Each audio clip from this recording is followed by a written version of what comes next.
Today is May 24th, 2024. Oh, April 24th, 2024. Anyway, it's very dry. Haven't had any rain all month of April. I've been having to water everything. This garlic is brand new. That's why it's wilted. Got it from a Russian. We can't buy things from our Russian friends anymore, or foreign friends out of the state, out of the country. A couple of years ago, they made a new law that we're not allowed to buy seeds from anybody else outside the United States unless we're some big shot. So I'm going to hang on to this because they're rare. This is squash. I save the seeds from that every year. It's yellow crookneck, very easy to save seeds from.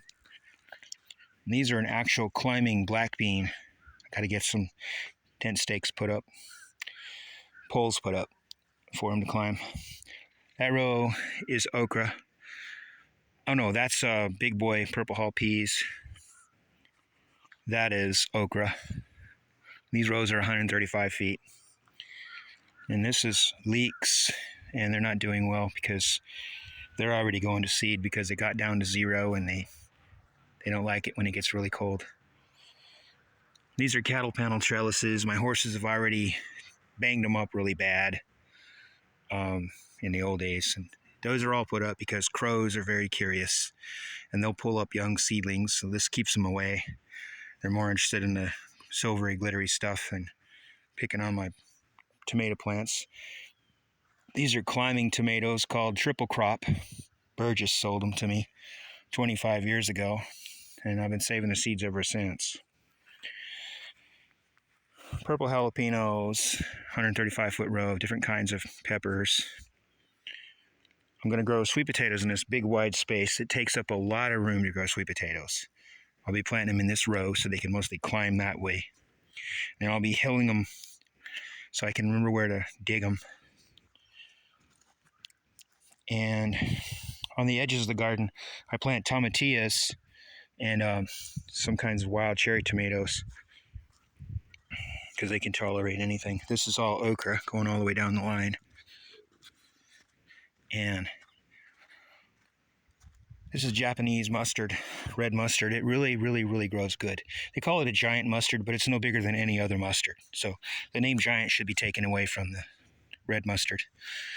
This is beets with lettuce. I put the lettuce in there because it's harvested so quickly. Now, I started this cabbage in the greenhouse and I had 72 plants, and a vole got a hold of it and ate it all, so I only had 2 or 3 left. So I'm not going to have a good cabbage crop this year. But I did plant some direct seeded cabbage, and I've never done that before. Now, this is a easier cabbage to grow. It's an open-headed cabbage called collards. People in the United Kingdom named it collards. It's a slang term from collards or something like that. Cole meaning greens. This is Swiss chard. That's lettuce from the seedling transplants. All kinds of beets and Swiss chard planted in these long rows.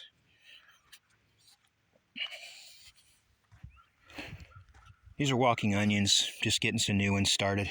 Eggplants, more squash, more yellow crookneck squash, more cucumbers. This is dill down there. I just bought these seeds. You can see the packages from a feed store. The cheapest place to get your seeds is usually a feed store. Now, I don't have anything between here and here, but I forgot and watered it anyway. I've been having to water once or twice a day for this whole month of April. Whole month. It's 24 days now I've been watering all this junk. And it's been taking a lot of time going back and forth to that pond with a cottonmouth water moccasin. There was 2 of them in there, but I got one moved out to that creek. I can't catch the other one. He knows better. I grabbed his tail and he's very angry with me now. Very angry, and he doesn't let me get close to him.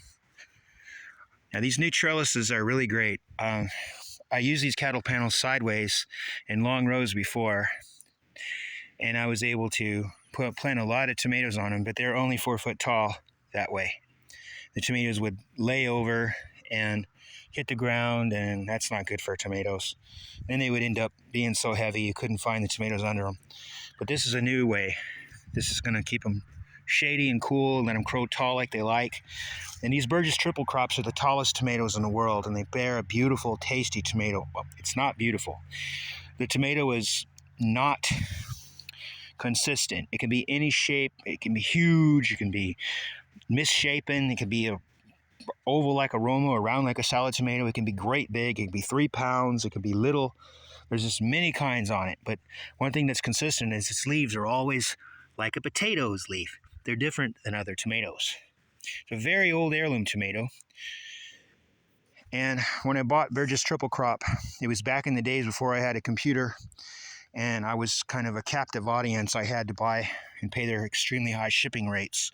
And I ran out of seeds the second year. I loved them so much I didn't save the seeds. I realized they were great. So to get more seeds, I had to pay a huge amount for shipping for a little pack of seeds. And I've been saving them ever since. And I save all my seeds that I can. You should always save your seeds. And if they cross up, it's no big deal. It's sometimes much better. Let them cross and just keep on saving your best plants from your garden, and you'll just keep getting better and better plants. I got to tell you, this is not what my garden normally looks like. It is extremely dry. I mean, I literally have Sahara dust. It's like Sahara dust. And this is just horrible clods of dust. It's not good dirt. Normally, it's beautiful soil.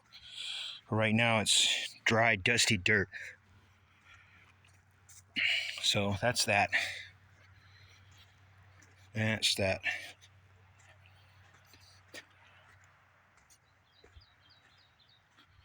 Well, that's the whole garden. I planted something I never planted on purpose before. Elephant's head amaranth. I planted that. I guess I really don't have anything to tell you about, so I'm going to shut her down.